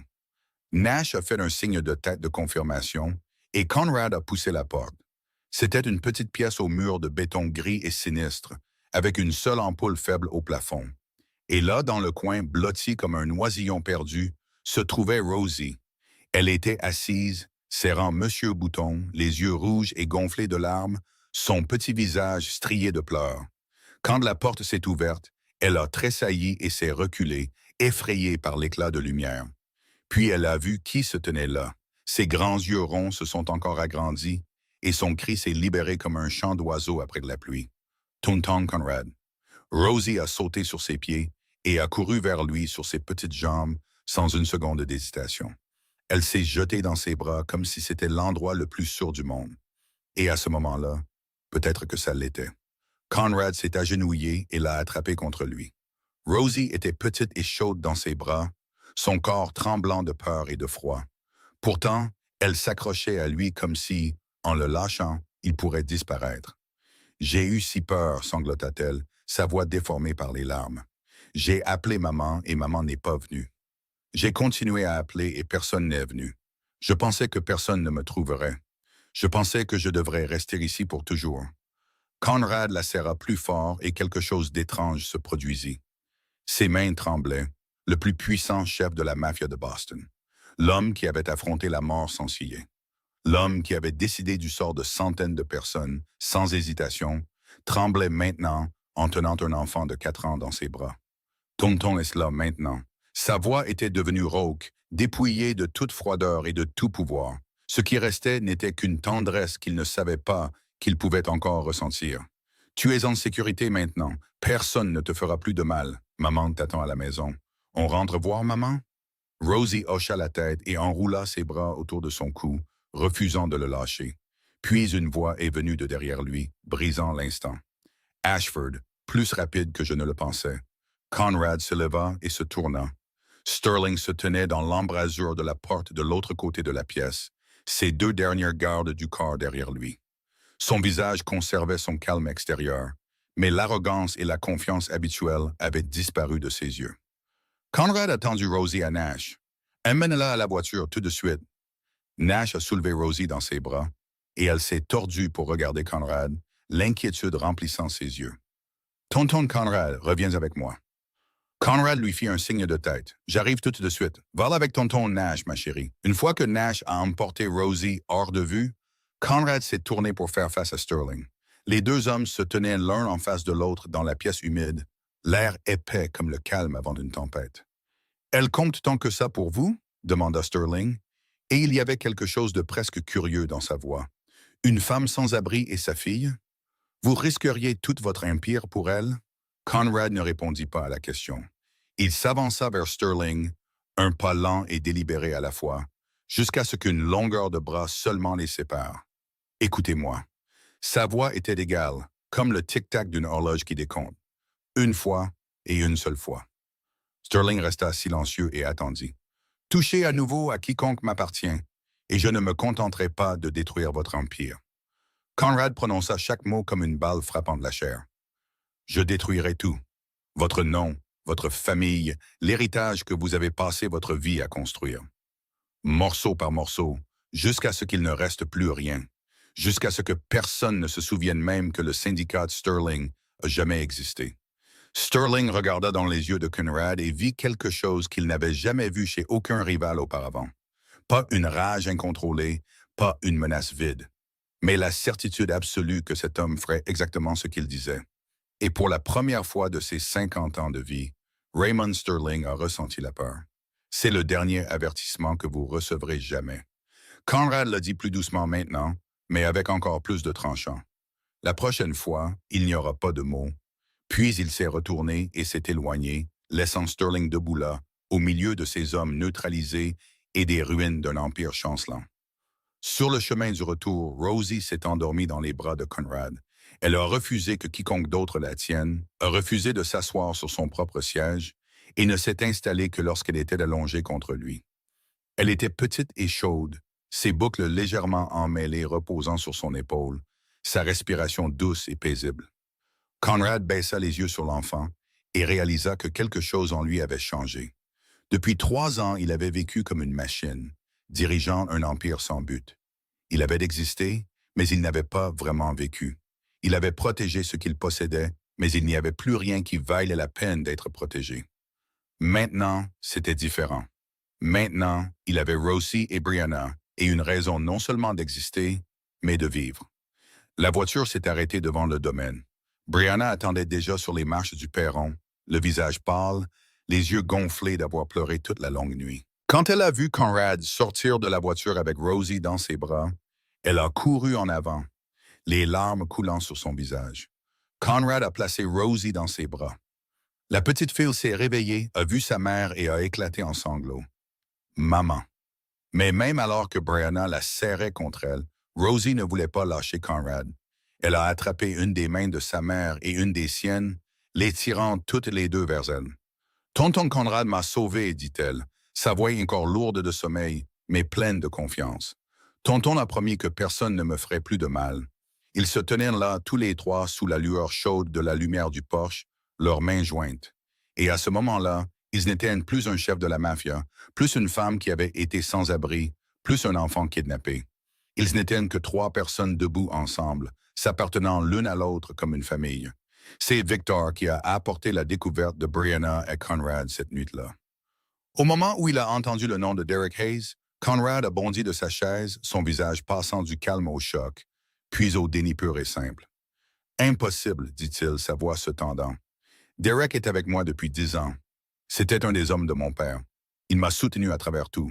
Victor a posé le dossier que Brianna avait préparé sur le bureau. Je ne veux pas le croire non plus, mais Mademoiselle Cole a trouvé des choses qui ne peuvent être niées.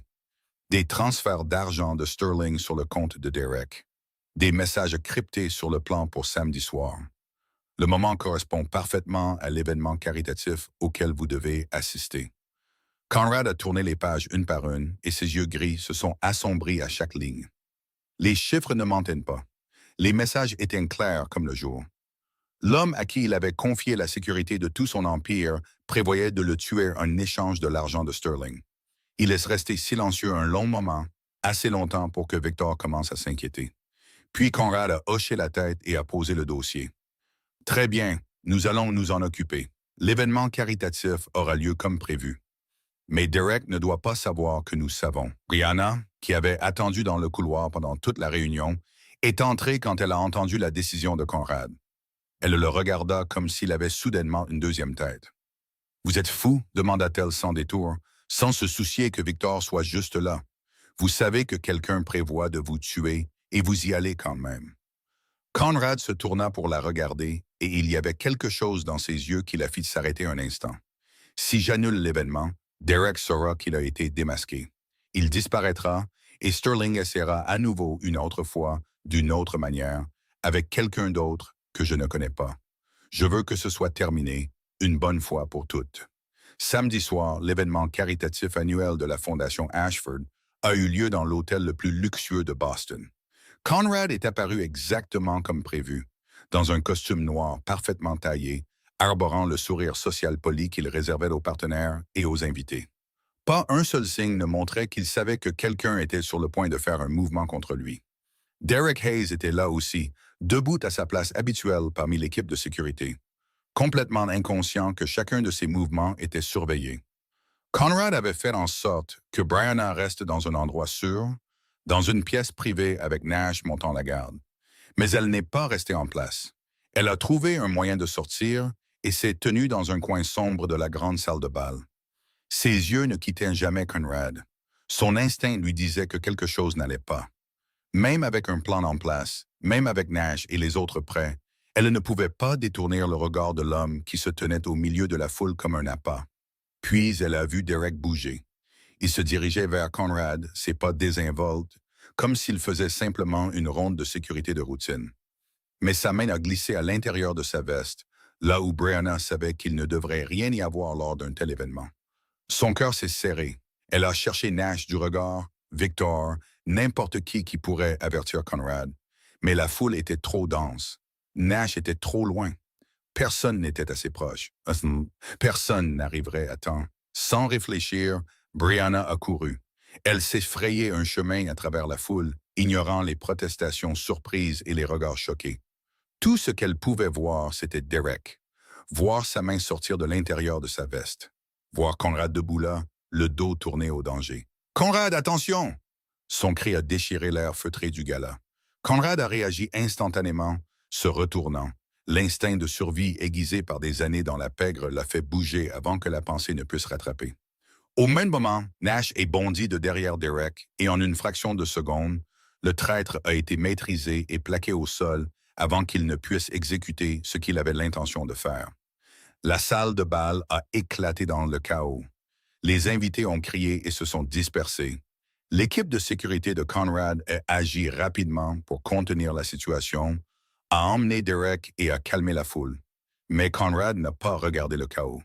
Il n'a regardé que Brianna, debout là, au milieu de la foule paniquée, la poitrine haletante de sa course, les mains encore tremblantes. Il s'est dirigé vers elle, et quand il s'est tenu devant elle, sa voix était plus douce que tout ce qu'elle avait jamais entendu de ce chef de la mafia.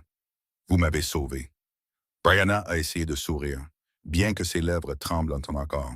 « Alors, nous sommes quittes. Vous avez sauvé Rosie. Je vous ai sauvé. Personne ne doit plus rien à personne. » Conrad secoua la tête, ses yeux gris ne la quittant jamais. « Non, nous ne sommes pas quittes. Vous ne me devez rien. Vous ne m'avez jamais rien dû. » Brianna le regarda, ne comprenant pas. « Alors pourquoi m'avez-vous aidé au départ? Pourquoi avez-vous fait tout ça? Me sauver. Sauver Rosie. Payer son opération. Me donner un travail. Me donner une maison. Si ce n'était pas parce que je vous devais quelque chose, alors pourquoi? » Conrad resta silencieux un moment, comme s'il cherchait des mots qu'il avait enterrés depuis trop longtemps. Puis il parla, sa voix douce comme un souffle. « Parce que vous m'avez rappelé quelque chose. Qu'il y a des choses qui valent la peine d'être sauvées. Qu'il y a des gens qui valent la peine d'être protégés. Qu'il y a des raisons de vivre, pas seulement d'exister. » Ils se tenaient là, entourés par le chaos. Et pourtant, tout semblait s'effacer jusqu'à ce qu'il ne reste plus qu'eux deux, se regardant avec une compréhension qui n'avait besoin d'aucune autre explication. Plus un bienfaiteur et celle qui avait reçu son aide, plus un employeur et une employée, plus un chef de la mafia et la femme qu'il avait sauvée par hasard.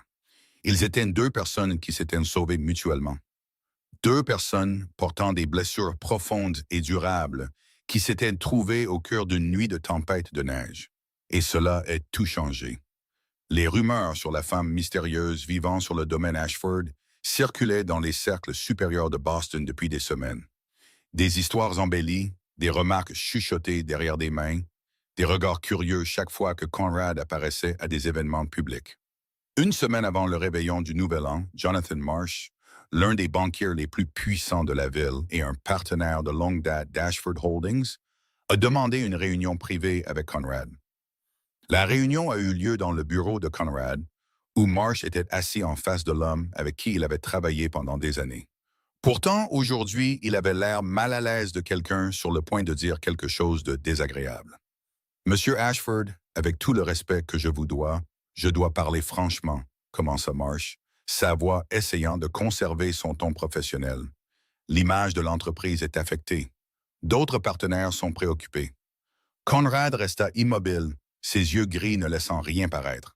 « Affecté? De quelle manière? » Marsh hésita, clairement mal à l'aise de devoir continuer. « Les gens disent qu'une femme d'origine incertaine vit dans votre maison. Certains disent qu'elle est, vous comprenez. Et cela affecte votre réputation, la réputation d'Ashford Holdings et la réputation de ceux qui font des affaires avec vous.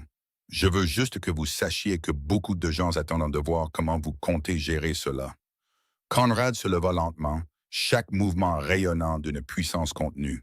« Elle a un nom, dit-il, sa voix égale, mais chaque mot assez tranchant pour couper. Brianna Cole, elle a un titre, directrice financière de la fondation caritative Ashford, la femme qui a découvert des millions de dollars de détournement que toute mon équipe comptable a manqué pendant 8 mois. Et elle est plus capable que la plupart des gens dans cette pièce, y compris vous. » Marsh pâlit. « Monsieur Ashford, je ne voulais pas dire. » Conrad se dirigea vers la porte sans même jeter un regard en arrière. « Et vous, Monsieur Marsh, venez de me montrer que vous ne faites pas partie des personnes avec qui je souhaite continuer à travailler. Notre contrat se termine ici. Mon personnel contactera votre bureau concernant les procédures nécessaires. » La porte se referma derrière Marsh, le laissant debout là, le visage vidé, réalisant qu'il venait de perdre l'un de ses partenaires les plus importants pour rien de plus que des ragots. 6 mois s'étaient écoulés depuis cette nuit fatidique de la tempête de neige. 6 mois depuis que Conrad avait ramené Brianna et sa fille au domaine. 6 mois de petits changements jour après jour, de murs qui tombaient lentement, de distances qui se réduisaient progressivement. Et maintenant, le soir du Nouvel An, le manoir Ashford n'était plus l'endroit froid et vide qu'il avait été 3 ans auparavant. Un petit dîner a eu lieu dans la salle à manger principale, avec seulement les personnes les plus proches d'eux présentes. Conrad était assis en bout de table, Brianna à côté de lui, et Rosie dans sa chaise haute entre eux. Victor, Madame Patterson et Nash étaient assis autour de la table, tous vêtus de vêtements confortables au lieu des costumes et uniformes rigides qu'ils portaient habituellement. La table était couverte de plats que Madame Patterson avait passé toute la journée à préparer. Les rires remplissaient la pièce. Les histoires de Rosie sur l'école maternelle. Victor taquinant Nash sur sa peur des araignées. Madame Patterson grondant gentiment Rosie pour qu'elle mange plus lentement avant de s'étouffer. Pour la première fois depuis des années, ce domaine a entendu le son d'une vraie famille. Après le dîner, Rosie s'est éclipsée un moment et est revenue en portant une grande feuille de papier, les yeux brillants d'excitation. J'ai dessiné notre famille, a-t-elle annoncé, tenant le dessin pour que tout le monde le voie. Ma maîtresse m'a dit de dessiner ma famille et je l'ai terminé. Le dessin avait été fait avec des crayons de cire, gribouillés comme seul une enfant de 4 ans peut le faire. Mais sa signification était impossible à méprendre. 3 personnes debout côte à côte, une femme aux cheveux brun-roux et un grand sourire, une toute petite fille au milieu tenant un ours en peluche, et un grand homme aux cheveux noirs debout à côté d'eux. En dessous, en lettres tremblantes que Rosie avait clairement eu beaucoup de mal à écrire, se trouvaient les mots « Maman, Rosie et Tonton Conrad ». La pièce est devenue silencieuse. Madame Patterson a levé une main à sa bouche, ses yeux devenant rouges. Victor s'est éclairci la gorge et a détourné le regard. Nash est resté immobile comme une pierre. Brianna a regardé le dessin, puis Conrad, ne sachant que dire. Conrad a regardé l'image dans les mains de Rosie, et ses yeux gris se sont remplis de quelque chose que Brianna n'y avait jamais vu auparavant. Il n'a rien dit. Il a simplement pris le dessin doucement, l'a étudié un long moment, puis a hoché la tête en direction de Rosie. « C'est magnifique, ma chérie. Tonton l'accrochera dans son bureau. » Rosie a poussé un cri de joie, ne sachant pas que son petit dessin gribouillé venait de faire fondre le cœur du plus puissant chef de la mafia de Boston. À 11h50 ce soir-là, tout le monde est sorti pour regarder les feux d'artifice. Le froid tranchait l'air et leur souffle s'élevait dans nuages blancs, mais personne ne voulait rentrer. Rosie était assise dans les bras de Conrad, enveloppée dans une épaisse couverture, les yeux grands ouverts d'anticipation, alors qu'elle regardait le ciel. Brianna se tenait à côté d'eux, son épaule frôlant celle de Conrad, assez près pour sentir la chaleur qui venait de lui. Puis les feux d'artifice ont commencé. Le ciel de Boston a explosé en milliers de traînées de lumière brillante. Rouge, or, bleu, violet, tous s'entrelaçant comme des fleurs s'épanouissant dans le noir. Rosie a poussé des cris et a rebondi dans les bras de Conrad. « C'est si joli. Regarde, tonton Conrad. Du rose. C'est ma couleur préférée. » Conrad a levé les yeux vers le ciel, puis a baissé les yeux sur la petite fille dans ses bras. Et il a souri. Pas le sourire poli qu'il portait en réunion, pas le sourire froid qu'il donnait à ses ennemis, mais un vrai sourire chaleureux et sans défense. Le sourire de quelqu'un qui était vraiment heureux. « C'est magnifique, ma chérie, dit-il doucement. Si magnifique. » 30 minutes plus tard, lorsque les dernières explosions de feux d'artifice se sont estompées et que le ciel est redevenu silencieux, Rosie a commencé à s'assoupir. Sa tête tombait contre l'épaule de Conrad, sa respiration devenant douce et régulière. Monsieur Bouton était toujours serré fort dans sa main. Conrad ne bougea pas, de peur de la réveiller. Il est resté là, un bras autour de Rosie, et l'autre, presque par instinct, a atteint la main de Brianna. Brianna a baissé les yeux sur sa main dans la sienne, sentant la chaleur de ses doigts s'entremêler avec les siens. Elle ne s'est pas retirée. Elle ne l'a pas évité. Elle est simplement restée là, à côté de lui, dans la dernière nuit froide de l'année, avec l'enfant endormi entre eux.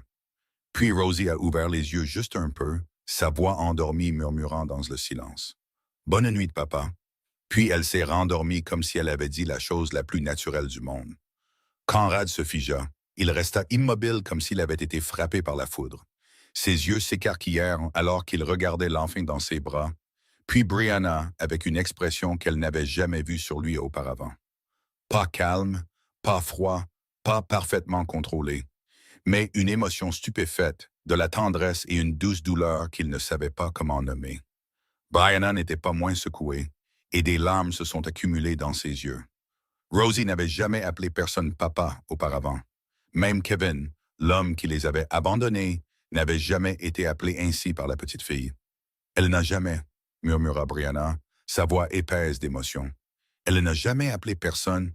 Conrad regardait toujours Rosie quand il a répondu, sa voix rauque. Je sais. Ça va? Conrad ne répondit pas tout de suite. Il est juste resté là, à regarder l'enfant dormir paisiblement dans ses bras. L'enfant qui venait de l'appeler par le mot qu'il n'avait jamais pensé entendre. Je ne sais pas, dit-il enfin, si doucement que Brianna a dû se pencher pour l'entendre. Je n'ai jamais pensé que quelqu'un m'appellerait comme ça, même comme ça. J'ai perdu cette chance il y a 3 ans. Je pensais que cette partie de ma vie était terminée. Brianna resserra sa main autour de la sienne, leurs doigts s'entremêlant plus fermement. C'est peut-être quelque chose que vous méritez d'avoir. Il y a longtemps. Ils sont restés là, sous le ciel nocturne de Boston. Maintenant, de nouveau calme après la pluie de feux d'artifice. Rosie dormait paisiblement dans les bras de Conrad. La main de Brianna est restée dans la sienne. Ils se tenaient tous les trois côte à côte, comme une famille. Pas à cause du sang, mais à cause du choix. À cause des longues nuits passées l'un à côté de l'autre. À cause des fois où ils s'étaient sortis de l'obscurité. À cause de petits moments comme le dessin gribouillé d'un enfant et un mot endormi murmuré le soir du Nouvel An. Des choses qui semblaient petites et qui pourtant avaient construit quelque chose de plus grand qu'eux tous. Le printemps est arrivé à Boston comme une promesse enfin tenue. Le manoir Ashford, qui était resté froid et vide pendant 3 longues années, flamboyait maintenant de la beauté de centaines de fleurs en pleine floraison dans le jardin. Des fleurs de cerisier rose pâle flottaient au vent, recouvrant les allées comme un tapis doux et tendre. Et au milieu de ce jardin débordant de printemps, Rosie courait et riait, sa petite voix claire résonnant partout. Elle s'était complètement remise de l'opération du cœur réussie 3 mois plus tôt. Ses joues étaient roses, ses jambes vives et agiles, et le sourire sur son joli petit visage ne semblait jamais s'effacer. Monsieur Bouton était toujours serré fort dans sa main, mais maintenant, l'ours en peluche avait été soigneusement réparé et portait un petit pull que Madame Patterson lui avait tricoté. Madame Patterson se tenait sur le porche, regardant la petite fille courir et jouer, et un rare sourire adoucissait son visage habituellement sévère. Elle avait beaucoup changé depuis que Brianna et Rosie étaient arrivées. Sa cuisine sentait toujours les pâtisseries fraîchement cuites maintenant, et le son de ses réprimandes affectueuses à Rosie était devenu une partie de la musique familière de la maison. Brianna se tenait près de la fenêtre du bureau, regardant sa fille jouer dans le jardin. Elle avait tellement changé par rapport à la femme mince et épuisée qui vivait dans une vieille voiture cabossée 1 an plus tôt. Maintenant, elle était confiante et radieuse, dirigeant la fondation caritative Ashford, qui se consacrait à aider les familles sans abri avec compétence et passion. Elle les comprenait parce qu'elle avait été l'une d'entre elles, et elle était déterminée à ne laisser personne endurer ce qu'elle avait enduré s'il y avait quoi que ce soit qu'elle puisse faire pour aider. Mais plus important encore, elle était heureuse, vraiment heureuse. Pas le genre de bonheur forcé qu'elle s'était autrefois obligée à montrer pour que Rosie ne s'inquiète pas. Conrad avait changé aussi. Il était toujours le puissant chef du syndicat Ashford, dirigeant toujours son empire d'une main de fer. Mais ses yeux gris n'étaient plus froids comme l'acier. Il souriait plus souvent maintenant, généralement à cause des bêtises de Rosie ou des choses innocentes que la petite fille disait. Il rentrait plus tôt, n'évitant plus le domaine en travaillant tard dans la nuit, car maintenant, des gens l'attendaient à la maison. Un jour, Conrad a ramené Brianna dans le quartier industriel abandonné. La vieille voiture cabossée où elle et Rosie avaient vécu était toujours là, plus rouillée maintenant, plus en ruine, couverte de poussière et entourée d'herbes sauvages. Brianna la regardait et les souvenirs affluaient. La nuit de la tempête de neige, ses mains saignant alors qu'elle essayait de réparer la fenêtre cassée, Rosie tremblant dans ses bras. La peur et le désespoir qui lui avaient donné l'impression qu'il n'y avait pas d'issue. Cette nuit-là, quand je vous ai vu essayer de couvrir la fenêtre avec du carton, je n'aurais jamais imaginé que nous serions ici comme ça, dit Conrad doucement. Brianna se tourna pour le regarder. Moi non plus. Je pensais que j'allais mourir de froid dans cette voiture. Mais vous ne l'avez pas fait parce que vous êtes apparu. Conrad secoua la tête. Non, parce que vous étiez assez forte pour tenir jusqu'à ce que quelqu'un vienne. J'étais seulement l'homme chanceux qui vous a trouvé. Maman, papa. La voix de Rosie les appela de derrière. Elle est arrivée en courant, son petit sac à dos rebondissant contre ses épaules, son visage rose parce qu'elle venait de jouer avec Nash dans la voiture. Rentrons à la maison. Madame Patterson a fait une tarte aux pommes et elle a dit que si papa ne rentre pas tout de suite, elle laissera Tonton Victor manger la part de papa. Conrad et Brianna se sont regardés et ont souri ensemble. Papa.